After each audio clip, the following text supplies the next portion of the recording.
119 சங்கீதம் 33 48 வரை. கர்த்தாவே, எமது பிரமாணங்களின் வழியை எனக்கு போதியும், முடிவு பரியந்தம் நான் அதை காத்துக்கொள்ளுவேன்.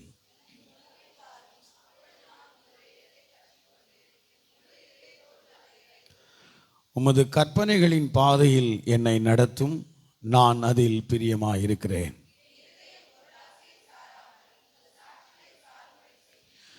மாயை பாராதபடி நீர் என் கண்களை விலக்கி உமது வழிகளில் என்னை உயிர்ப்பியும். நான் அஞ்சுகிற நிந்தையை விலக்கி அருளும், உம்முடைய நியாய தீர்ப்புகள் நல்லவைகள்.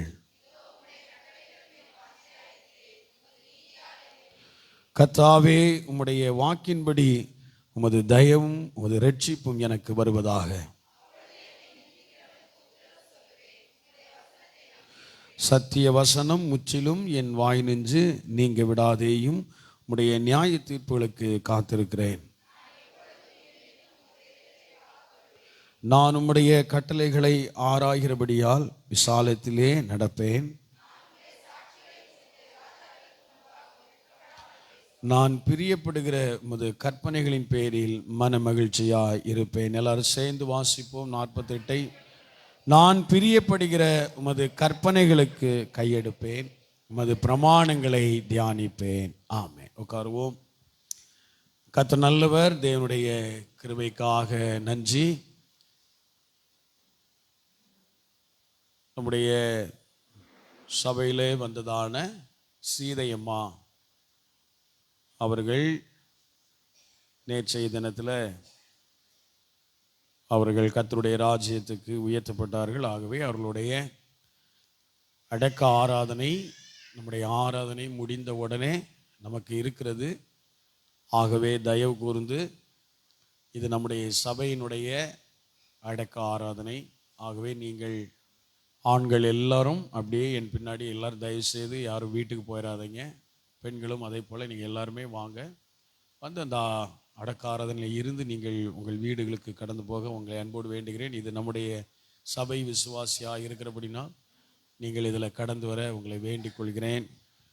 கர்த்தர் நல்லவர். ஆமென். அல்லேலூயா. ஆகவே அவர்கள் குடும்பத்தார் ஒவ்வொருவருக்கும் கர்த்தர் சமாதானத்தை கொடுப்பாராக, ஆறுதலை கர்த்தர் கட்டளையிடுவாராக. தொடர்ச்சியாய் நாம் தியானிக்கிற இந்த வார்த்தையில் கடந்த நாளில் ஆண்டவர் எபேசியர்கள் நிருபம் 5வது அதிகாரம் 8வது வசனத்தின் அடிப்படையில் சில காரியங்களை நாம் தியானிக்க முடிந்து, நம்முடைய வாழ்க்கை முறையும் நாம் வாழ்ந்து கொண்டிருக்கிற வாழ்க்கையில் வாழ்க்கை முறை என்பது இருக்கிறது.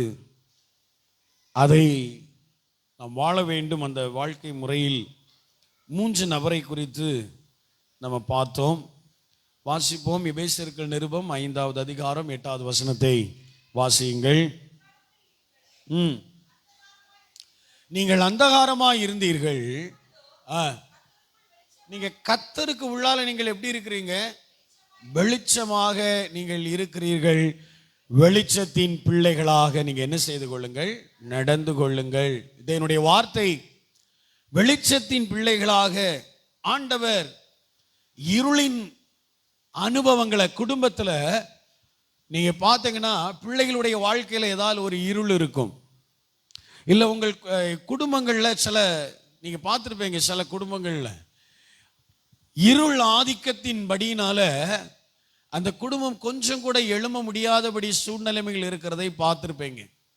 இல்லை உங்கள் லைஃப்ல கூட நீங்க பார்த்துருப்பீங்க, உங்க வாழ்க்கையில உங்க வாழ்க்கை முறைக்குள்ளால சில இருளின் செயல்களை போல பிரகாசத்தை என்னால் காண முடியவில்லை அப்படின்னு சொல்லி கூட இந்த விஷயத்தில் என்னால் பார்க்க முடியும். எங்கள் பிள்ளைகளுடைய வாழ்க்கையில் பார்க்க முடியல, என்னுடைய அடுத்த ஸ்டெப்பில் நான் பார்க்க முடியல அப்படின்னு சொல்லி நீங்கள் இருக்கலாம்.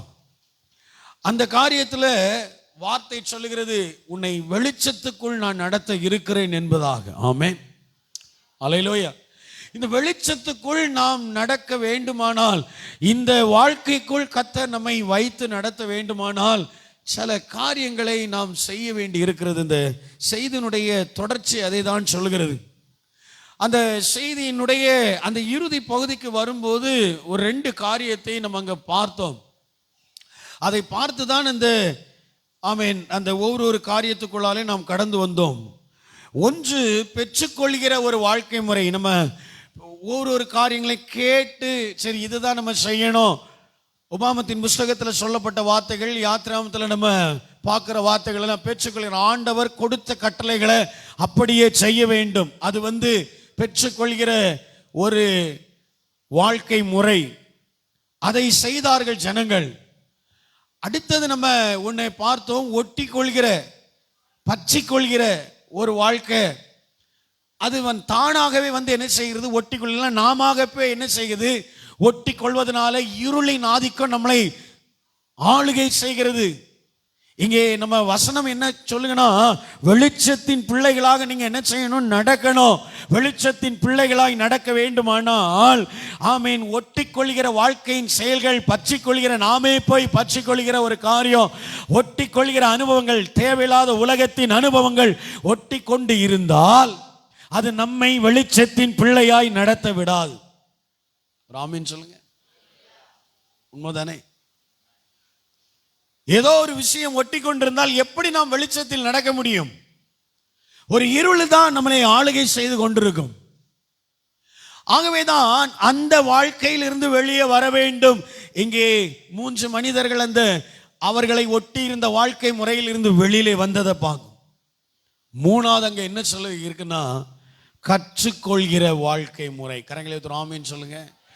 ஆண்டவர் அதை தான் இந்த வார்த்தைக்குள் மறைத்து வைத்திருக்கிறார். கற்றுக்கொள்கிற ஒரு வாழ்க்கை முறை இருக்கிறது. இந்த கற்றுக்கொள்கிற வாழ்க்கை முறைக்கு தான் நாம் தேவ சமூகத்துக்கு வருகிறோம். ஆமென், அல்லேலூயா.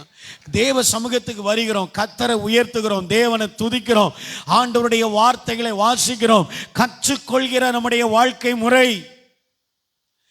ஆண்டவர் இதற்காகவே அநேக பிரயாசங்களை எடுத்தார். அந்த பிரயாசங்கள் ஒன்றும் தோற்று போகவில்லை. எத்தனை பேர் விசுவாசிக்கிறீங்க? அல்லேலூயா. கற்றுக்கொள்கிறதான ஒரு வாழ்க்கை முறை. நம்ம எதை மனதில் வைத்து ஏங்கி கொண்டிருக்கிறோம் என்பதை கர்த்தர் ஒருவர் அறிகிறார். ஆமென் சொல்லுங்க. நம்முடைய மனசுல என்ன இருக்கு என்பதை இன்னொரு மனிதனால் அறியவே முடியாது. அதை அறிகிற ஒரே ஒரு சத்தியமுள்ள தேவன் மாத்திரமாதான் நம்முடைய இருதயத்தை அறிய முடியும். ஆமென் சொல்லுங்க. அவர் அந்த அந்த அதிகாரத்தை ஜீவனுள்ள தேவன் பெற்றிருக்கிறபடினால், இந்த வெளிச்சத்தின் செயல்கள் நமக்கு தேவை. ஒரு சில வசனங்களை இப்பொழுது நம்ம வாசிக்க போறோம். வாசித்து விட்டு நம்ம தேவி செய்திக்குள்ளால போறோம். வாசிங்கள். லேவியராமத்தின் புஸ்தகம் 20 அதிகாரம் 23 வாசிங்கள்.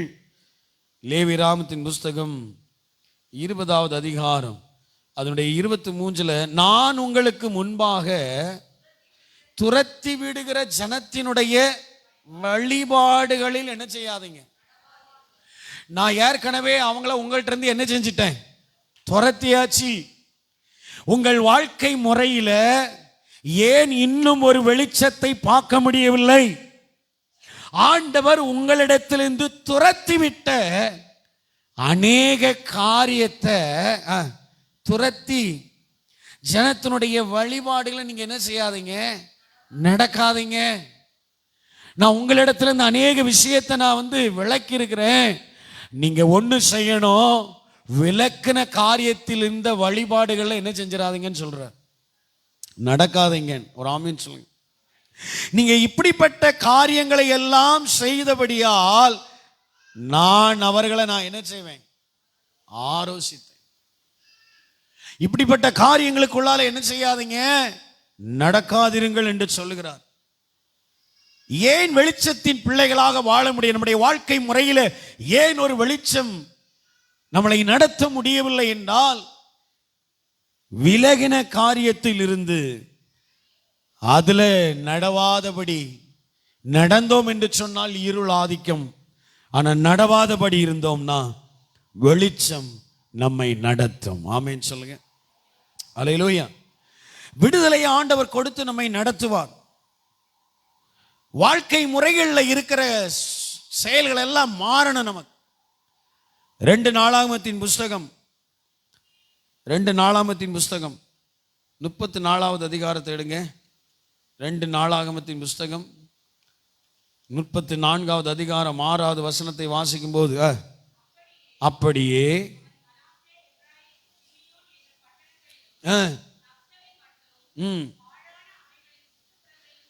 அவன் இஸ்ரவேல் தேசம் எங்குமுள்ள பலிபீடங்களையும் தகர்த்து நொறுக்கி தூளாக்கி எருசலேமுக்கு அவன் திரும்புகிறான். 9வது வசனம்,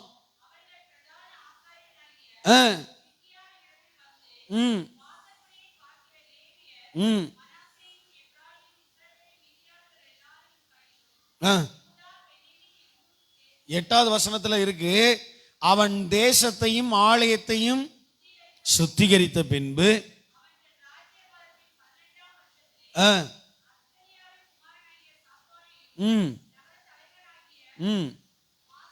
மாசையாவையும்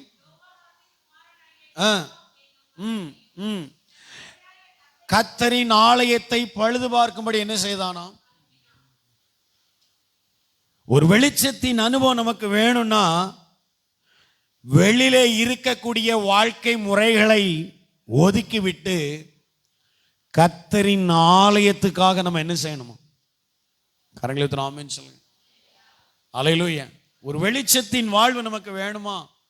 வெளியில இருக்கிற வாழ்க்கை முறைகளை ஒதுக்கிவிட்டு கர்த்தருடைய ஆலயத்தின் காரியத்தில் அனுப்பும் காரியத்தை செய்ய வேண்டும். ஆமென் சொல்லுங்க. அவன் அனுப்பினான் என்று சொல்லப்பட்டிருக்கு. ஆமென், அல்லேலூயா. வெளியிலே இருக்கிற வாழ்க்கை முறைகள் வேறு, தேவனோடு இருக்கிற வாழ்க்கை முறை வேற. பக்கத்துல சொல்லுங்க, வெளியில இருக்கிற வாழ்க்கை முறை வேற, தேவனோடு இருக்கிற வாழ்க்கை முறை வேற. அல்லேலூயா. நீங்க நெகேமியா புஸ்தகத்துல நீங்க பாத்தீங்கன்னா கடைசி அதிகாரங்கள் எல்லாம் நம்ம வாசிக்க முடியும். அவர்கள் பாபிலோன் தேசத்துக்கு பிடிபட்டு போகிறார்கள். பாபிலோன் தேசத்தின் முறைமைகள் எல்லாம் வேறே, அங்கே இருக்கிற மொழிகள் வேறு, இவர்கள் பேசுகிற மொழி எபிரேய மொழி, ஆனா அவங்க அங்க போகிற மொழி வேறு. எல்லாம் வித்தியாசம், எல்லாம் வித்தியாசம். ஏன் அப்படிப்பட்ட ஒரு பகுதிக்கு அவங்க போனாங்க சொல்லுங்க பாப்போம். அவங்களுடைய வாழ்க்கை முறை ஏன் அங்கே போகிறது சொல்லுங்களேன் சீக்கிரம்.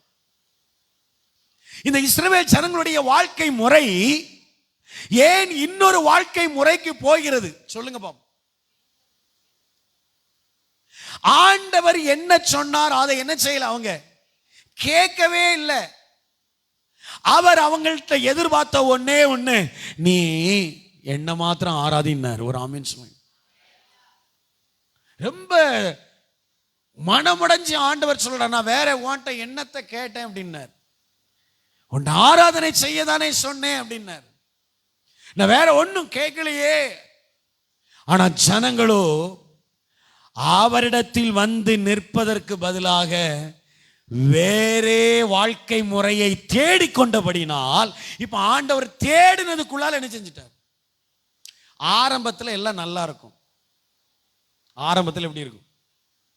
இதை தேடி இந்த வாழ்க்கை முறை எப்படி இருக்குன்னா நல்லா இருக்கும். ஆனா போக போக தான் அந்த வாழ்க்கை முறையில இருக்கிற இருளின் செயல்களை கண்டுபிடிக்க முடியும். ஐயோ, நான் இருளுக்குள்ளால வாழ்கிறேன், வெளிச்சத்தில் வாழலா என் ஆண்டவர் வைச்சிருந்தார். அநேக பேருடைய வாழ்க்கைகள்ல ஆண்டவர் வெளிச்சத்துக்குள் வைக்க விரும்புவார். ஆனா இவங்க தானாகவே இன்னொரு வாழ்க்கை முறைக்குள்ளால ஓடுவார்கள். இந்த உலகத்தினுடைய வாழ்க்கை முறைக்குள்ளால தானாகவே ஓடுவார்கள். அது இருள் என்பதை முதலாவது சத்துரு காட்டவே மாட்டான், காண்பிக்கவே மாட்டான். போக போக தான் தெரியும் நான் வாழ்கிற வாழ்க்கை எப்படி இருக்கு, இருளான வாழ்க்கை. நான் வெளிச்சத்தின் பிள்ளையாதான் என்னை ஆண்டவர் தெரிந்தெடுத்தார், ரட்சித்தார், மீட்டு கொண்டார். நான் ஞானஸ்நானம் எடுத்தேன், கர்த்தருடைய பந்தியில இருந்தேன், தேவன் ஆராதித்தேன் சொல்லலாம். ஆனா அநேகருடைய வாழ்க்கையில வாழ்க்கை முறை ஆண்டவர் கொஞ்சமும் கூட விரும்பாத வாழ்க்கை முறைக்குள் போகும்போது, இந்த இடத்துல எரேமியா தீர்க்கதரிசி கடைசி அதிகாரத்தில் நீங்க வீட்டில் போய் வாசித்துக்காங்க. அவங்க எதெல்லாம் தேடினாங்களோ அங்க எல்லாம் இருக்கு, அங்க எல்லாமே வச்சிருக்கிறார் போ அப்படின்னாரு. அவன் பயங்கரமான பாடுகளை அனுபவிச்சு, நான் ஏற்கனவே இந்த எசேக்கியேல் தீர்க்கதரிசன புஸ்தகத்திலிருந்து நான் நினைக்கிறேன் 2016 ஒரு செய்தி கொடுத்தேன்னு சொல்லி ஆண்டவர் அந்த செய்தி அருமையா தந்திருந்தார். எத்தனை பேருக்கு அது ஞாபகம் இருக்குன்னு தெரியல. அவங்க சாப்பிடணும், என்ன சாப்பிடணும்? சமைச்சு சாப்பிடணும். சமைச்சு சாப்பிட்றதுக்கு அவங்களுக்கு என்ன கிடையாது? விறகு கிடையாது. விறகு பதிலாக என்னதான் வச்சு சாப்பிடணும்? விறகு பதிலாக என்னதை தீ மூட்டணும்? மனித கழிவு, மனுஷ கழிவு அவன் என்ன செய்யணும்? மண்ணில் என்ன செய்யணும்? பூத்தி வைக்கணும். பிறகு அந்த காஞ்ச அந்த மனித கழிவை எடுத்து அவன் என்ன போடணுமா? தீ போடணும். தீ போட்டா அவன் ஆகாரம் என்னதான் அடிக்கும்? எவ்வளவு ஒரு வேதனையான அனுபவம் எசேக்கியேல் தீர்க்கன் மூலம் வெளிப்படுத்துகிறார் ஆண்டவர். இந்த வேதனையான வாழ்க்கையை தான் இஸ்ரவேல் ஜனங்கள் வாழ்ந்தார்கள். ஆண்டவர் பல வருடமாய் இருந்த அடிமைத்தனத்தில் இருந்து, ஒரு இருளான அனுபவத்தில் இருந்து அவங்கள மீட்டு வெளிச்சத்தின் வாழ்க்கைக்குள்ளால கொண்டு வந்தார். ஆனா இவங்களால வெளிச்சத்தின் வாழ்க்கைக்குள்ள நான் எல்லாம் இருக்க மாட்டேன், நான் எங்க தான் போவேன்னு திரும்ப போனான். அதனாலதான் பாபிலோன் தேசத்தில் அவங்க போய் வேதனையின் வாழ்க்கை வாழ்ந்தார்கள். பற்றிக்கொண்டு ஒட்டிக்கொண்ட வாழ்க்கை முறை. ஆனா ஆண்டவர் இந்த நாளில் நம்மோடு பேசுகிற ஒரு வார்த்தை, மத்தேயு சுவிசேஷம், எல்லாருக்கும் தெரிந்த வார்த்தை. மத்தேயு சுவிசேஷம் 11வது அதிகாரம் 29வது வசனத்தை வாசிங்க. நான் அதுக்கு முந்தின வார்த்தை வாசிங்க. வருத்தப்பட்டு பாரம் சுமக்கிறவர்களே என்னிடத்தில் வாருங்கள், தருவேன். நான் சாந்தமும் இருக்கிறேன், என் நுகத்தை உங்கள் மேல ஏற்றுக்கொண்டு. என்ன வார்த்தை சொல்றார்? என்ன வார்த்தை சொல்றார்? அவர்கிட்ட நம்ம என்ன செய்யணுமா? கற்றுக்கொள்ளணுமாம். சத்தம் ஒரு ஆமீன் சொல்லுங்க. எத்தனை பேர் கற்றுக்கொள்ள வந்திருக்கிறீங்க? என் ஜீவனுள்ள தேவனிடத்தில் நான் கற்றுக்கொள்ள வந்திருக்கிறேன். வெளிச்சத்தின் பிள்ளைகளாக நான் வாழணும்னா நான் என் ஆண்டவர்கிட்ட இருந்து கற்றுக்கொள்ளணும். இன்னமும் ஆமென். வார்த்தையினால நான் கற்றுக்கொள்ளணும். ஆண்டவர் வசனத்தின் மூலம் நமக்கு அநேக காரியங்களை கற்றுக் கொடுப்பார். இந்த வேதம் நமக்கு அநேக காரியங்களை நமக்கு கற்றுக் கொடுக்கிறது. ஆகவே தேவ பிள்ளைகளே, அன்பான விசுவாச குடும்பங்களே, நீங்க கற்றுக்கொள்கிற வாழ்க்கை முறையில, தேவனிடத்திலிருந்து கற்றுக்கொள்கிற வாழ்க்கை முறையில உங்கள் வாழ்க்கையை நீங்கள் ஈடுபடுத்துவீர்கள் என்று சொன்னால், வாழுவீர்கள் என்று சொன்னால், இந்த வாழ்க்கை உங்களுக்கு அநேக ஆசீர்வாதங்களை கொண்டு வரும். சத்தமராமின்னு சொல்லுங்க. அல்லேலூயா. கற்றுக்கொள்கிற இந்த வாழ்க்கை முறையில ஒரு சில காரியங்களை நம்ம இன்னைக்கு பார்க்க போறோம். கற்றுக்கொள்கிற வாழ்க்கை முறை. ஆண்டவர் நமக்கு எதை கற்றுக் கொடுக்கிறார் அப்படின்னு பார்த்தா, முதலாவது இந்த லேவியராகமத்தின் புஸ்தகம் 20வது அதிகாரம் 24 இருந்து வாசிங்கள். லேவியராகமத்தின் புஸ்தகம் 20வது அதிகாரம் 24 இருந்து வாசிங்க. நீங்கள் அவர்கள் தேசத்தை சுதந்தரிப்பீர்கள் என்று உங்களுடனே நான் சொன்னேன். அந்த தேசத்தை உங்களுக்கு சுதந்திரமாக உங்களை மற்ற ஜனங்களை விட்டு பிரித்தெடுத்த உங்கள் தேவனாகிய கர்த்தர் நான். எத்தனை பேர் சொல்றீங்க உண்மையிலேயே என் ஆண்டவர் என்னை அநேக காரியத்திலிருந்து பிரித்தெடுத்து வச்சிருக்கிறார்? எத்தனை பேர் சொல்றீங்க? சத்தம் வரல. அல்லேலூயா. உங்கள் முன்பாகவே அநேக பேர் வாழ்கிற வாழ்க்கை முறைகளை நீங்க பார்த்து கொண்டிருக்கிறீங்க. உங்களுக்கு முன்பாக நிறைய பேர் நடக்கிற வாழ்க்கை முறையை நீங்க பார்க்குறீங்க. அந்த வாழ்க்கை முறை, நீங்கள் வாழ்கிற வாழ்க்கை முறை எப்படி இருக்கு? கொஞ்சம் யோசித்து பாருங்க. ஆண்டவர் உங்களை அவர்கள் வாழ்கிற வாழ்க்கை முறையிலே உங்கள் வைக்காமல், உங்கள் குடும்பத்தை வைக்காமல், அவர்கள் இடத்திலிருந்து உங்களை என்ன செஞ்சு வச்சிருக்கிறார்? ஒரு ஆமீன் சொல்லுங்க. சில பேருடைய வாழ்க்கை முறையை பார்த்தீங்கன்னா, அடுத்த குடும்பத்தை குறித்து அவதூறா பேசுவதில் பெஸ்ட் ஆளா இருப்பாங்க. அடுத்தவங்களை குறித்து வித்தியாசமாய் பேசி, அடுத்தவங்களை நளினம் செய்து, அடுத்தவங்களை அப்படி அவங்கள சொல்லி சிரிக்க வச்சு, ஆமா இப்படி இருந்தாப்புல அப்படி இருந்தாப்புல சொல்லி நல்ல சிரிச்சு அப்படி கூத்தாடி தன்னை அந்த இடத்துல பெரிதாக காண்பிக்கிற அப்படிப்பட்ட நபரிடத்திலிருந்து உங்களை ஆண்டவர் பிரிச்சு எடுத்தார் என்று சொன்னா நீங்க ஆண்டவருக்கு நன்றி சொல்லுங்க. அவருடைய வாழ்க்கை ஒரு நாள் அநேக பேரை சிரிக்க வச்சு இருப்பதை போல ஒரு நாள் ஆண்டவர் சிரிக்க வைப்பார். ஒரு ஆமென் சொல்லுங்க.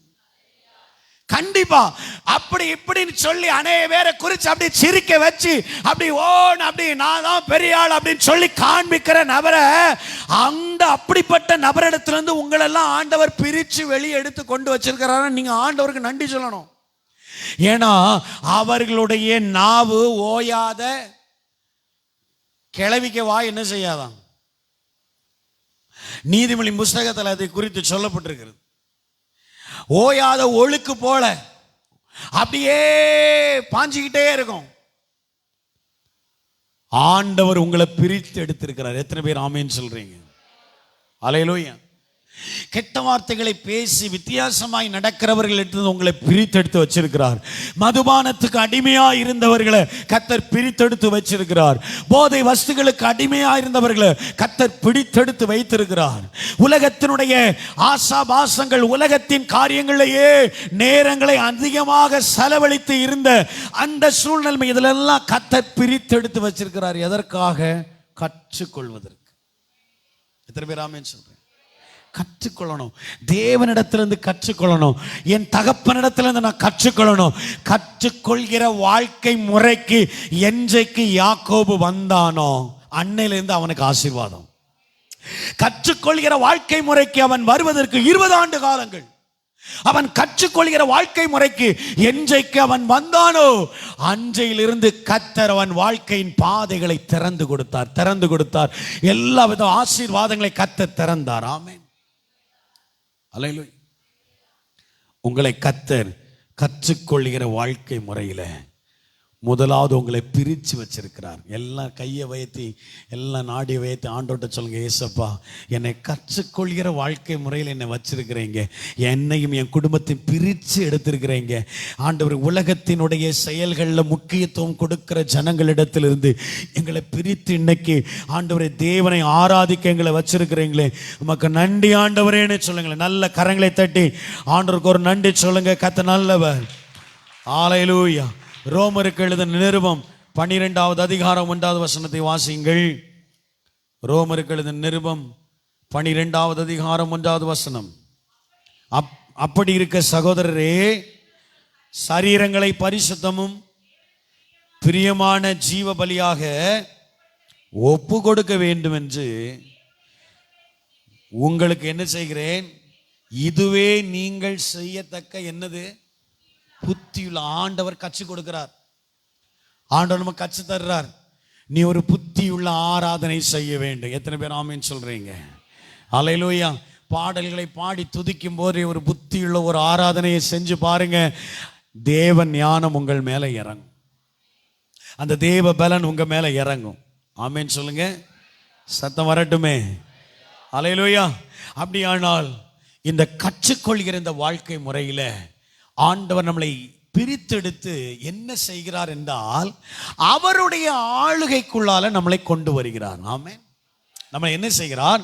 இங்கே அவனுடைய ஒரு ராஜ்யம் ஒன்று இருக்கிறது. சத்துருவினுடைய ஒரு ராஜ்யம் இந்த உலகத்தில் அவன் பயங்கரமா வச்சிருக்கிறான். அன்றைக்கு அந்த ஆளுகைக்குள்ளால நாம் போய் விழுந்து விடக்கூடாதுன்னு சொல்லி அவருடைய ஆளுகைக்குள்ளால ஆண்டவர் நிற்க வச்சிருக்கிறார். எத்தனை பேர் ஆமென் சொல்றீங்க? இன்னைக்கு அவருடைய ஆளுகைக்குள்ளால நீங்க இருக்கிறபடினால் உங்கள் குடும்பத்தை கர்த்தர் உயிரோடு வச்சிருக்கிறார். உங்க குடும்பத்தை கர்த்தர் ஆசீர்வதிக்கிறார். உங்க குடும்பத்தை அதினதின் காலத்தில் என்னென்ன தரணும் அதை தந்து கொண்டு இருக்கிறார். உங்களுக்கு நேர்த்தியான காரியத்தை கர்த்தர் உங்களுக்கு செய்து வருகிறார். ஆமென். அல்லேலூயா. இல்லை எனக்கு ஒண்ணுமே செய்யலைன்னு யாராவது சொல்ல முடியுமா? எனக்கு ஒண்ணுமே செய்யல ஆண்டவர் அப்படின்னு சொல்ல முடியுமா? எத்தனையோ விதமான பலவீனங்களும் சரி போராட்டங்களும் உங்களை தேடி வந்த போதும் அதிலிருந்து உங்களை தப்பிக்க வச்சிருக்கிறார்களா? கையை வைத்து ஆண்டவருக்கு ஒரு நன்றி சொல்லி பாருங்களேன். அல்லேலூயா. ஏன் பிரித்து எடுத்த தேவன் அவருடைய ஆளுகைக்குள்ளால் இன்னைக்கு உங்களை வச்சிருக்கிறார்.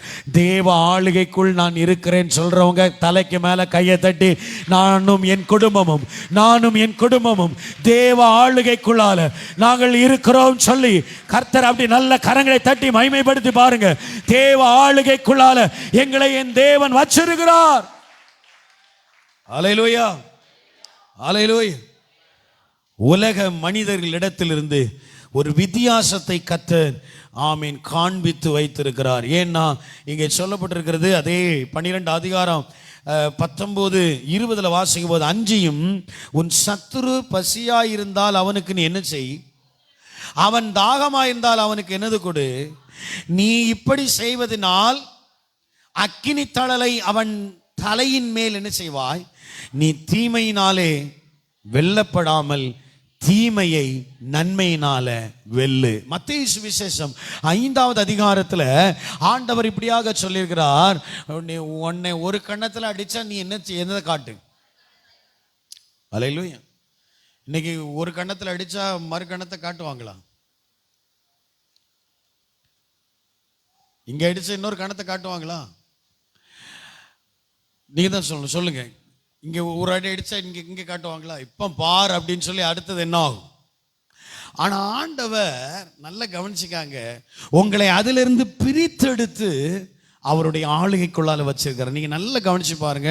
உங்களுக்குள்ளாலே அப்படி ஏதாலும் ஒரு மாதிரி வித்தியாசமாக ஏதாலும் பேசுகிறாங்கனாலே நீங்கள் உங்கள் ஆண்டவர் வச்சிருக்கிற ஆளுகை உங்களை என்ன தெரியுமா செய்யும்? எதுக்கு வினைய வம்ப வாங்கணும், பேசாமல் ஒதுங்கி போயிட்டா நல்லது. இப்படி உங்களுக்கு வருதா, மனசு வருதா? ஆனால் அதே இது முந்தியுள்ள செயல்னா என்ன விட்டுட்டு போவீங்களா? அப்ப நல்லா புரிஞ்சுக்காங்க, உங்க வாழ்க்கையை கர்த்தர் பிரித்து எடுத்து வச்சிருக்கிறார். அல்லேலூயா.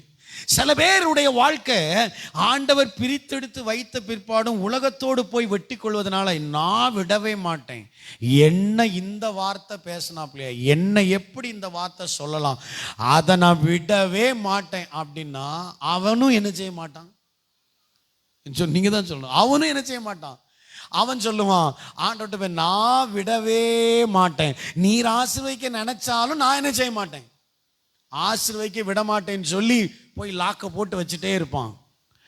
என்னைக்கு நாம் என் ஆண்டவரே நீர் என்னை பிரித்தெடுத்த தேவனப்பான்னு சொல்லி நம்மை தாழ்த்தி நிற்கிறோமோ, அப்பமே சத்துருக்க எல்லா சங்கிலியும் என்ன ஆகும் சொல்லுங்க? தானா விழுங்க. பக்கத்தில் சொல்லுங்க, சங்கிலி தானா விழும், சங்கிலி தானா விழும். ஆண்டவர் பிரித்தெடுத்த ஆளுகைக்குள்ளால நீங்க இருக்க வெளிச்சத்தின் பிள்ளைகளாக தான் நடக்கணும் ஆண்டவர் விரும்புகிறார். அந்த தேவ ஆளுகைக்குள் இருந்தீங்கன்னா எந்த கிரியும் உங்களை அணுக முடியாது. சத்தம் ஒரு ஆமீன் சொல்லுங்களேன். நல்ல சத்தம் ஒரு ஆமீன் சொல்லுங்க. அல்லேலூயா. ஆகவே நீங்கள் என்ன செய்யுங்க, உலக மனிதர்களுடைய காரியத்திலிருந்து ஒரு வித்தியாசமாய் இருக்க வேண்டும் என்பது கர்த்தருடைய விருப்பம். ஆமென், அல்லேலூயா. ஆகவே இந்த பிரித்தெடுத்த வாழ்க்கை முறைக்குள்ளால ஆண்டவர் ஒன்றை எதிர்பார்க்கிறார். என்ன தெரியுமா? ஆர்வம் காட்ட வேண்டும். என்னது? எதை காட்டணுமா? ஆர்வம் காட்டணும். இன்னைக்கு நீங்க எல்லாரும் தேவ சமூகத்துக்கு வந்திருக்கிறீங்க. எப்படி வந்தீங்க சொல்லுங்க, சொல்லுங்க, நீங்க தான் சொல்லுங்க. கர்த்தருடைய சமூகத்தை குறித்த என்னது? வைராக்கியம், ஆர்வம். நான் என் கர்த்தருடைய சமூகத்தில் போய் நான் என்ன செய்யணும்? நான் ஆராதிக்கணும். எனக்கு கிடைத்த நேரத்தை நான் என்ன செய்யணும்? நான் பயன்படுத்தணும், நான் ஆராதிக்கணும். ஆர்வம், ஆராதிக்கிற ஆர்வம். இந்த ஆர்வத்தை காட்டும் போது ஆண்டவர் தம்முடைய வல்லமையை உங்கள் வாழ்க்கை முறையில் வெளிப்படுத்துவார். நல்லா புரிஞ்சுக்காங்க. நீங்க ஆண்டவரை ஆராதிக்க ஆர்வம் காட்ட சத்தியத்தின் தேவன் உங்கள் வாழ்க்கை முறைக்குள்ளால அவருடைய வல்லமையை செயல்படுத்துவாராம். மீண்டும் சொல்லுகிறேன், மீண்டும் ஒரு விஷயம் கூட அந்த வார்த்தையை அறிவிக்கிறேன். நீங்கள் ஆண்டவருக்காக ஆர்வத்தை காண்பிக்க காண்பிக்க, தேவனை ஆராதிக்க ஆர்வத்தை காண்பிக்க காண்பிக்க, தேவனுடைய காரியத்தில் உங்களுடைய வாழ்க்கையில வெளிச்சத்தின் பிள்ளைகளாக நடப்பதற்கு ஆண்டவரிடத்தில் ஆர்வத்தை காண்பிக்க காண்பிக்க, உங்கள் வாழ்க்கை முறைக்குள்ளால தேவன் வல்லமையை செயல்படுத்தும். எத்தனை பேர் புரிகிறது? அல்லேலூயா. இன்னமும் ஏதாகிலும் ஒரு இருளான அனுபவங்கள் இருந்தால் ஆண்டவர்ட்ட இன்னைக்கு கேளுங்க, ஆண்டவரே அதிலிருந்து என்னை பிரிச்சிடுங்க ஏசப்பா. கரங்களை உயர்த்தி ஆண்டவர்ட்ட சொல்லி பாருங்க, என்னை அதிலிருந்து பிரித்திடுங்க ஆண்டவரே. அப்படிப்பட்ட காரியத்திலிருந்து என்னை பிரித்திடுங்க ஏசப்பா. நான் ஆர்வம் காட்டுகிறேன். தேவ வசனத்துக்கு மேல உங்களுடைய ஆர்வம் பெருக. கற்றுக்கொள்கிற இந்த தலைப்பில் நம்ம வேத வசனத்துக்கு மேல ஆர்வம் காட்ட வேண்டும். ஆமென். சத்தமும் ஆமென் சொல்லு. அல்லேலூயா. எபேசியருக்கு எழுதின நிருபத்திலேயும் தீமோத்தேயுக்கு எழுதின நிருபத்திலேயும் ஒரு சில காரியத்தில் உலக மனிதருடைய ஆர்வங்கள் ஓடிக்கொண்டிருக்கிறது. வாசிங்கள் எபேசியர்கள் நிருபம் 3ஆம் அதிகாரம் 3, 4, 5 வாசிங்கள். இது என்னவெனில், புறஜாதிகள்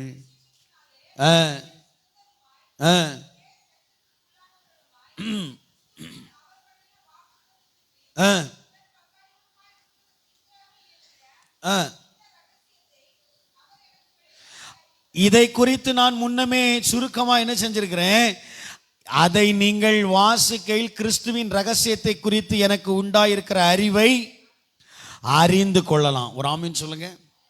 அல்லேலூயா.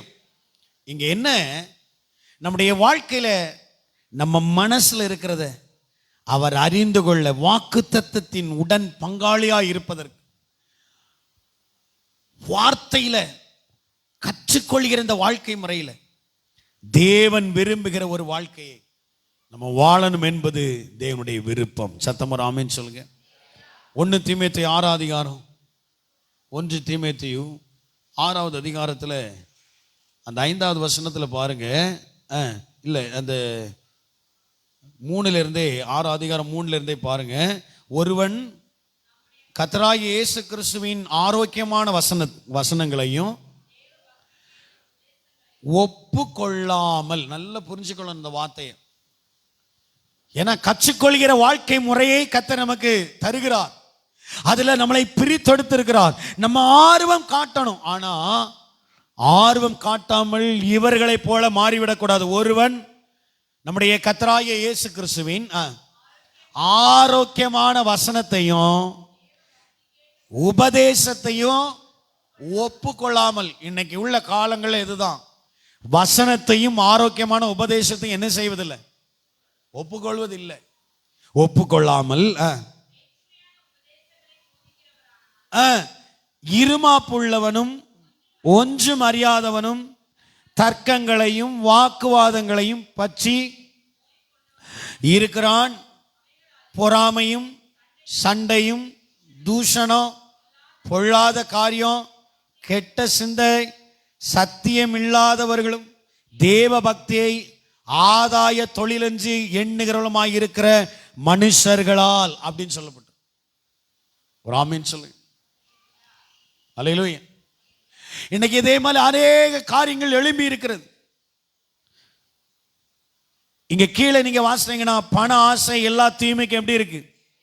சிலர் அதை இச்சித்து விசுவாசத்தை விட்டு வழுவி அநேக வேதனைகளால தங்களை என்ன செய்து கொள்கிறார்கள், உருவ குத்துகிறார்கள் அப்படின்ட்டு. வாழ்க்கைக்குள்ளால இந்த சூழ்நிலைமைக்கு நேராக போயிடக்கூடாது. எத்தனை பேர் ஆமீன் சொல்றேன்? அல்லேலூயா. சத்தம் வரமாட்டேன். இன்னொரு வசனத்தை வாசிப்போம். ரோமர்கள் நிருபம் 14வது அதிகாரம், ரோமர்கள் எழுதின நிருபம் 14வது அதிகாரம், அதனுடைய பிரைஸ் காட் 17 பாருங்க. தேவனுடைய ராஜ்யம் புசிப்பும் குடிப்பும் அல்ல, அது நீதியும் சமாதானமும் பரிசுத்தமும் ஆவினால் உண்டாகும் சமாதானம். தேவன் வச்சிருக்கிற ஆளுகை எது கிடையாது. அங்க என்னது இருக்கும்? சமாதானம் இருக்கும், நீதி இருக்கும். கரங்களை சத்தம் ஒரு ஆமென் சொல்லுங்க. அல்லேலூயா. ஆகவே கற்றுக்கொள்கிற ஒரு வாழ்க்கை முறையை நமக்கு வச்சிருக்கிறார். அந்த வாழ்க்கை முறைக்குள்ளால தேவையில்லாத அனுபவத்திலிருந்து கர்த்தர் நம்மளை பிரித்தெடுத்து வச்சிருக்கிறார். ஆமென் சொல்லுங்க. சத்தம் ஒரு ஆமென் சொல்லுங்க. பிரித்தெடுத்து வைத்திருக்கிறதான ஜீவனுள்ள தேவன், மகளே மகனே எனக்கு பிடித்ததை நீ செய்யின்னு சொல்றார். எத்தனை பேர் ஆமென் சொல்றீங்க? விருப்பமானத, அவருக்கு விருப்பமானத நம்ம செய்ய வேண்டும். ஆமென். சத்தம் வரல? அல்லேலூயா. 2 பேர் தேவன் விருப்பமானத செய்தார்கள். கற்றுக்கொள்கிற வாழ்க்கையில பிரித்தெடுத்த தேவன் ஆர்வம் காட்டினபடினால் இந்த 2 பேருடைய வாழ்க்கையில ஆண்டவர் என்ன செய்தார்? இவர்களை வெளிச்சத்தின் பிள்ளைகளாகவே அவர்களை வைத்தார். அவர்கள் தேவனுக்கு பிடித்ததை செய்தார்கள். தேவனுக்கு பிடித்ததை செஞ்சாங்க. முதலாவது, இந்த நோவா என்று சொல்லப்படுகிற மனுஷன் நமக்கு எல்லாருக்குமே தெரியும். நோவா தெரியுங்களா? எத்தனை பேர் நோவா தெரியும்? வேதாகமத்தில் நோவா எங்க இருக்கிறார்? ஆதியாகம புஸ்தகத்தில் 6ஆம் அதிகாரத்திலிருந்து யாரை பார்க்கலாம்? எத்தனாவது அதிகாரம் வரைக்கும்? பைபிளை தேடுங்க. 9ஆ?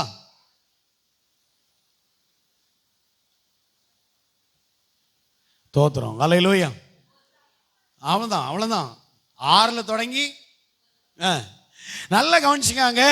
இந்த மனிதன், ஆண்டவர் அவன் வாழ்ந்த காலத்தை குறித்து கடந்த செய்தியில நம்ம பார்த்தோம். அவன் நோவா வாழ்ந்த காலம் எப்படிப்பட்ட காலம்? அவபக்தியான காலம், ரொம்ப மோசமான ஒரு காலம். ஆனா அதுல அவனை கர்த்தர் பிரித்தெடுத்தார். ஆமென் சொல்லுங்க. அவன் கர்த்தருடைய வார்த்தையை கேட்கிற மனுஷனா இருந்தான். அதனால பாருங்க, அவன் ஆர்வம் காட்டினபடினால் இவனுடைய வாழ்க்கையை கர்த்தர் ஆசீர்வதித்ததை பார்க்கிறோம். ஆமென். அல்லேலூயா. சரி, நல்ல கவனிங்க. இந்த நோவாவின் இடத்துல அந்த இருந்ததான எல்லாரையும் இந்த நோவாவுக்கு மேல ஆண்டவருக்கு என்னது கிடைச்சதுன்னு வாசிக்கிறோம்? கிருபை கிடைத்தது. சத்தம் ஒரு ஆமென் சொல்லுங்க. இப்போ உங்கள்கிட்ட கேட்குறேன், நீங்க இருக்கிற பகுதியில் நீங்க சொல்லணும், ஆண்டவரே எத்தனையோ ஜனங்கள் இருக்கிறாங்க, ஆனா என் மேல என்னது இறங்கி வரட்டும். ஏன்னா நான் பிரித்தெடுக்கப்பட்ட குடும்பம், நான் கற்றுக்கொள்கிற வாழ்க்கை முறையில் இருக்கிற குடும்பம். எத்தனை பேர் சொல்றீங்க? அல்லேலூயா. சத்தம் வர மாட்டேங்குது, ரொம்ப கீழே போய். Price cut. சரி, இந்த நோவா ஆண்டவர் என்கிட்ட என்ன சொன்னார்? நோவா இடத்துல என்ன சொன்னார்? நீ ஒரு பேழையை உண்டாக்கணும். பேழை என்ன எதுல உண்டாக்கணும்? சத்தமா என்ன மரம்? கொப்பேர் மரம். அந்த காலத்துல ஒரு கொப்பேர் மரம் ஒன்று இருந்திருக்குங்க. இந்த கொப்பேர் மரத்துல நீ என்ன செய்யணும்? பேழை உண்டு பண்ணணும் அப்படின்னு சொன்னார். பேழைக்கு நீளம் எவ்வளவு, அகலம் எவ்வளவு, உயரம் எவ்வளவு?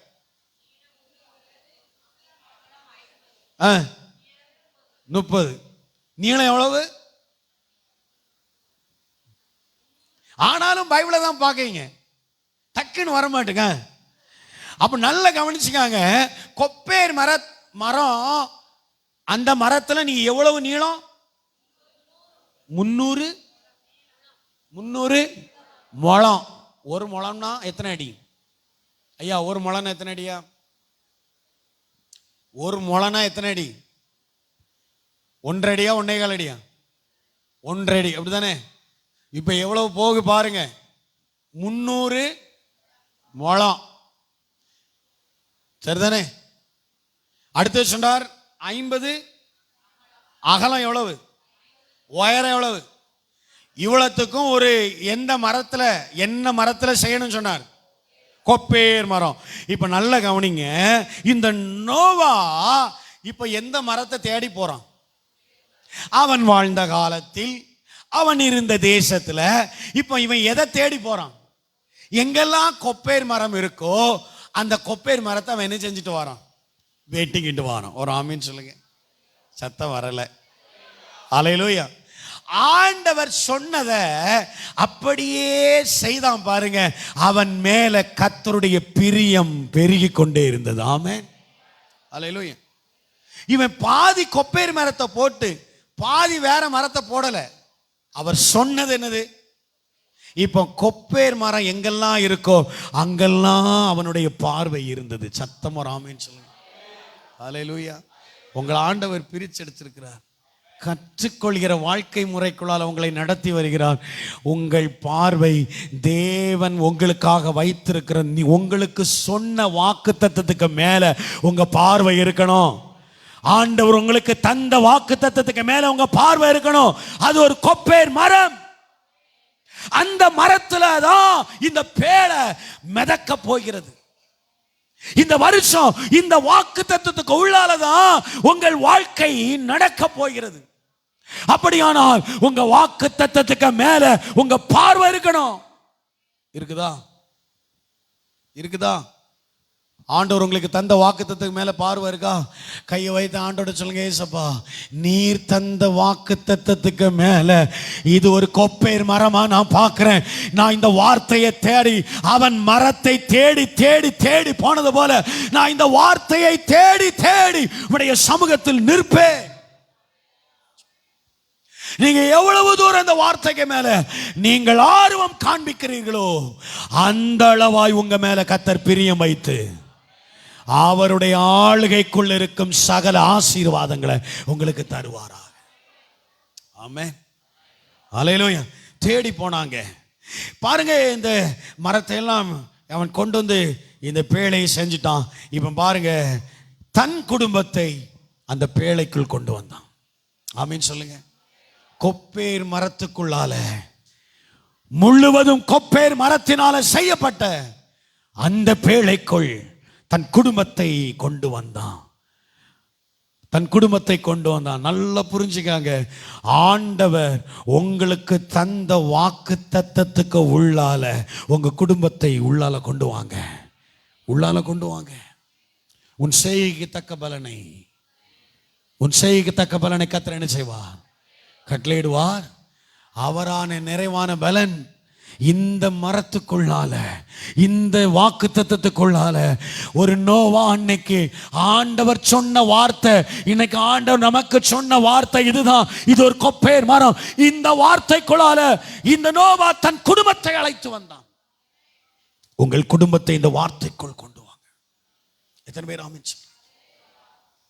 இதுவரைக்கும் செயலனா செய்யுங்கள். இந்த வார்த்தைக்குள் உங்கள் குடும்பத்தை அழைத்து வாருங்கள். அழைத்து வந்த பிற்பாடு பாருங்க, ஆண்டவர் அந்த பேழைக்குள்ளால, இப்ப நீங்க நினைப்பீங்க இப்போ நோவா என்ன நினைச்சிருப்பான்னு தெரியல. ஆனா ஆண்டவர் அவன் தன் குடும்பத்தை கொண்டு வந்த பிற்பாடு ஆண்டவர் வெளியில் இருக்கிற மிருகத்தை எல்லாம் எங்க கொண்டு வந்தார்? சொல்லுங்க. சத்தம் வரல, சத்தம் வரல. எத்தனை பேருக்கு புரிகிறது? எத்தனை பேருக்கு புரிகிறது? ஆமேன். அநேக மிருக குணம் உள்ளவர்களை கூட கர்த்தர் மாற்றிருக்கிறார். எத்தனை பேர் ஆமேன் சொல்றீங்க? சத்தம் வரல. என்னுடைய சாட்சியை ஒரு நாள் எங்க போதகர்கள் மத்தியில் சொன்ன உடனே எங்க பிரஸ்பீட்டரே அரண்டுட்டார். மிருக குணம் உள்ள நல்ல புரிஞ்சுக்காங்க. இன்னும் அநேக பேர் வெளியில இருக்கிறார்கள். நாம் நம்மையும் நம்முடைய குடும்பத்தையும் அவருடைய வார்த்தைக்குள்ளால கொண்டு வருகிறோம். தேவ சமூகத்தில் அழைத்து வருகிறோம். இன்னும் கர்த்தர் கொண்டு வருவார். எத்தனை பேர் விசுவாசிக்கிறீங்க? இந்த வருஷம் கர்த்தர் அநேக ஆத்துமாக்களை கொண்டு வருவார். எத்தனை பேர் விசுவாசிங்க? நல்ல கரங்களை தட்டி அநேக பேரை ஆண்டவர் அழைத்து வருவார். அல்லேலூயா. இப்ப பாருங்க, இது என்னடா மிருகம்னு சொல்லி எல்லாம் உள்ள வருகு. ஆனா பாருங்க, இந்த நோவா செய்தது என்ன? இந்த ஆளுகை, தேவ ஆளுகைக்குள்ளால இந்த குடும்பத்தை அவன் நடத்தினான். தேவ நடத்துதலுக்குள்ளால் நடத்தினான். தேவ பாதுகாப்புக்குள் நடத்தினான்.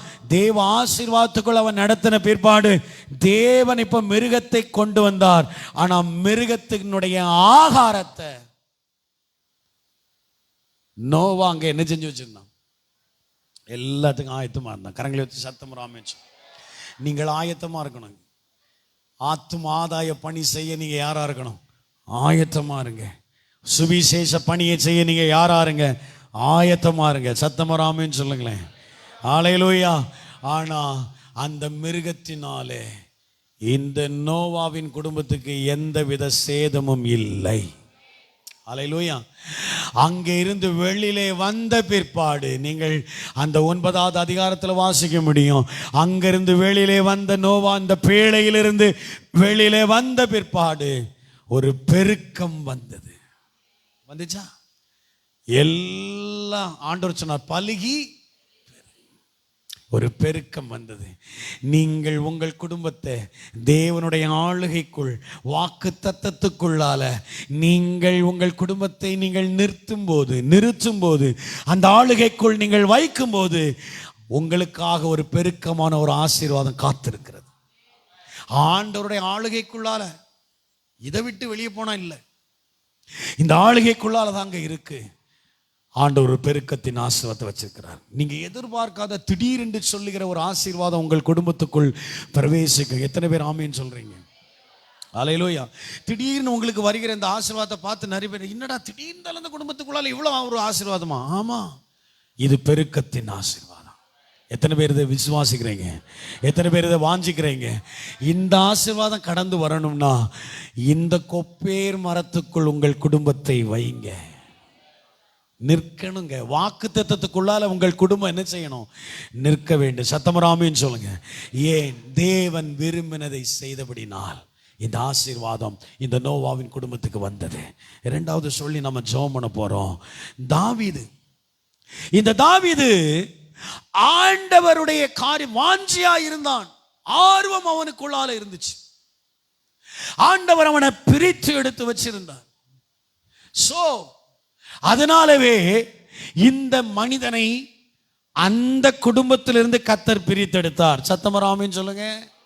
ஹல்லேலூயா. இரத்தத்தை பார்த்த குடும்பம் தாவீதுக்கு. குடும்பம் என்ன குடும்பம்? தாவீதுக்கு அண்ணன்மாரெல்லாம் யாரு? போர் வீரர்கள், சேவகர்கள். அவங்க வேலை என்னதான்? வெட்டி எல்லாம் என்னது? இரத்த கரை. ஆனா இந்த குடும்பத்திலிருந்து ஆண்டவர் ஒரு தாவீத, எத்தனை பேர் ஆமென் சொல்றீங்க, பிரித்து எடுக்கிறார். பாரு, கற்றுக்கொள்கிற வாழ்க்கை முறைக்குள்ளால இந்த தாவீதினுடைய வாழ்க்கையை கர்த்தர் கொண்டு வந்தார். பாருங்க, அவனை பிரித்தெடுத்து கொண்டு வந்தார். சோ இந்த மனுஷனுடைய வாழ்க்கையில பார்த்தீங்கன்னா 4 கால் உள்ள, ஆமென், 4 கால் ஆடுகளை என்ன செஞ்சான்? மேய்த்தான். எத்தனை கால்? 4 கால் ஆடை மேய்த்தான். அதனால ஆண்டவர் 2 கால் உள்ள ஆடுகளை மேய்க்க வச்சார். ஆமென் சொல்லுங்க. எத்தனை பேர் புரிஞ்சிச்சு? 2 கால் உள்ள ஆடு யாரு? மனுஷன். ஆண்டவருக்கு தெரியும் இந்த ஆடு கண்டிப்பா முள்ளுல போய் என்ன செய்யும்? சிக்கும். அதை திருப்பி அங்கிருந்து என்ன செய்ய வேண்டி இருக்கு? எடுக்க வேண்டி இருக்கு. 4 கால் ஆடை மேய்ச்சனால 2 கால் ஆடை மேய்ப்பதற்கு கர்த்தர் உதவி செய்தார். இந்த மனிதன் தேவன் விரும்புகிற காரியத்தை செய்தபடினால் இவனுடைய வாழ்க்கையை யாரும் எதிர்பாராத நேரத்தில் கர்த்தர் இவனுடைய வாழ்க்கைக்குள் பாராட்டுதலை கொண்டு வந்தார். என்ன கொண்டு வந்தாராம்? பாராட்ட கொண்டு வந்தார். எத்தனை பேர் விரும்புகிறீங்க? எத்தனை பேர் விரும்புகிறீங்க? நீங்கள் கொஞ்சமும் எதிர்பாராத வேளையில் உங்களை தேடி சில பாராட்டுகள் வரப்போகிறது. ஆமென் சொல்லுங்க. வந்துச்சா தாவீதுக்கு வாழ்க்கையில? வந்துச்சா வரலையா? வந்துன்னு சொல்றவங்க ஒரு ஆமென் சொல்லுங்க. அல்லேலூயா. யாரும் எதிர்பார்க்கல. என்ன பாராட்டு வந்துச்சு சொல்லுங்க? தாவீதுக்கு வந்த பாராட்ட சொல்லுங்க. தாவீது கொஞ்சது, சவுல் கொண்டது எவ்வளவு? 1000. தாவீது கொஞ்சது எவ்வளவு? எங்க யாரும் எதிர்பாராத வேலை. தாவீது போய் எல்லாத்தையும் சொன்னானா, எல்லாரும் என்ன செய்யணும்? நான் வருவேன், எல்லாரும் நீங்க என்ன பண்ணணும்? என்ன சூப்பரா சொல்லணும். சரியா? அப்படி சொன்னாப்லையா? உங்களுடைய வாழ்க்கையில ஆண்டவர் விரும்புகிற காரியத்தை நீங்கள் செய்ய ஆர்வம் காட்டும் போதே யாரும் எதிர்பாராத வேளையில ஒரு பாராட்டு உங்கள் குடும்பத்தை தேடி வரும். உங்க வாழ்க்கை முறையை தேடி வரும். கற்றுக்கொள்கிற வாழ்க்கையில கத்துறதை உங்களுக்கு தருவார். அவர் உங்களை பிரித்தெடுத்து உங்களை ஆசீர்வதிக்கிற தேவன். ஆமென் சொல்லுங்க. அதற்கு இந்த தாவீது செய்தது என்ன? தன்னை அட்மிட் செய்தான். அட்மிட் பண்ண, தன்னை ஒப்பு கொடுத்தான். அந்த காரியத்துக்குள்ளால் சரியாண்டவரேன்னு சொல்லி தன்னை அந்த காரியத்துக்குள் ஈடுபடுத்தினான், ஒப்புக்கொண்டான். அதனால அட்மயர் அப்படின்னு சொல்லப்படுது, பாராட்டுகிற வாழ்க்கைக்குள்ளால ஆண்டவர் இந்த தாவீதை உயர்த்தினார். ஆமென் சொல்லுங்க. சத்தம் வரல. ஹல்லேலூயா. எத்தனை பேர் விரும்புகிறீங்க? நான் வெளிச்சத்தின் பிள்ளையாய் நடக்கணும் தான் என் ஆண்டவர் விரும்புகிறார்.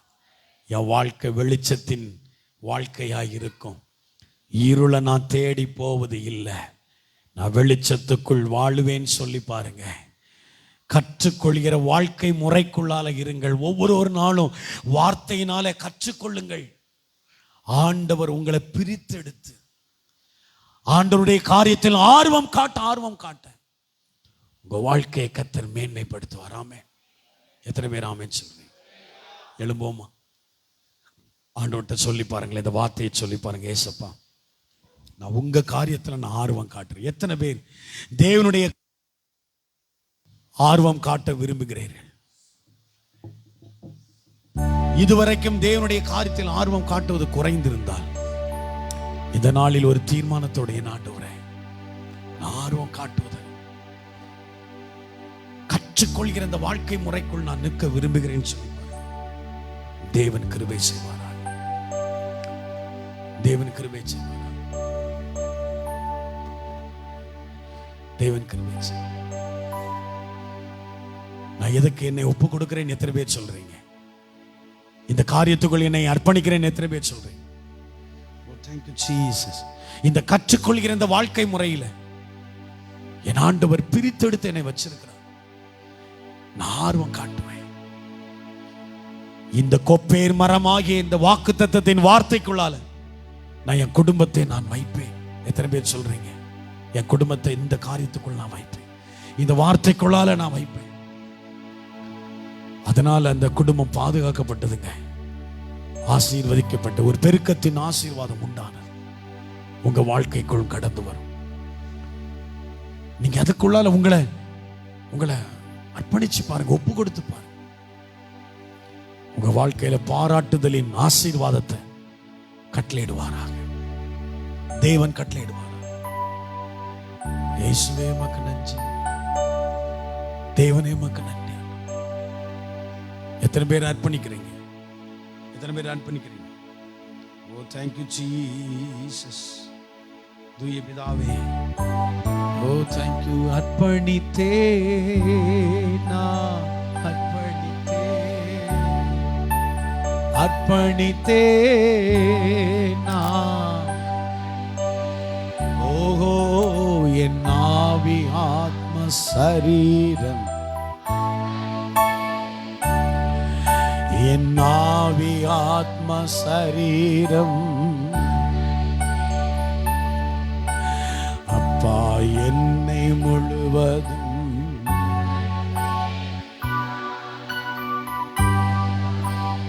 நாளெல்லாம்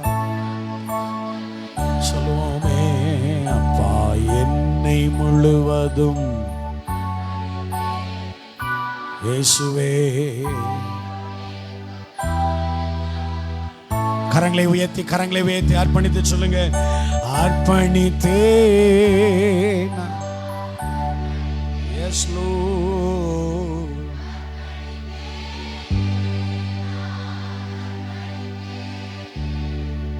என் ஆவி ஆத்ம சரீரம் அர்ப்பணித்தே, என் ஆவி ஆத்ம சரீரம் சொல்லும் அர்ப்பணித்தேன் சொல்லியே, அர்ப்பணித்தே நான் எஸ் லோர்ட்.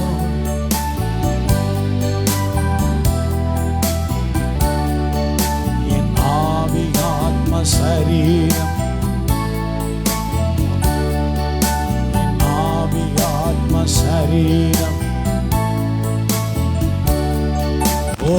அர்ப்பணித்தே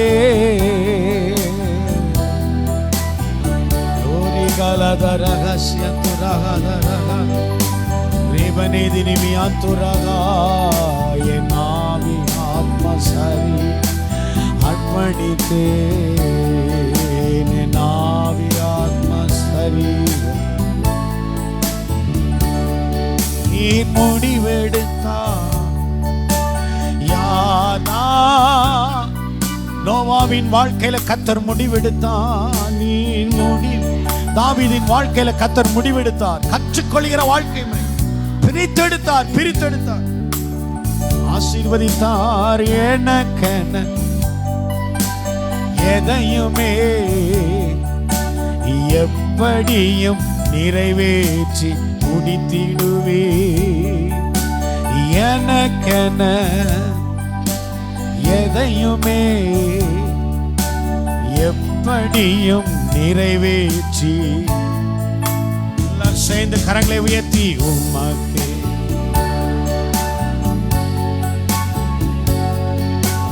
உயிருள்ள நாள் எங்கள் இரட்சகா உமக்கே. அதிசயமான தேவனை உமக்கு ஆராதனை அப்பா.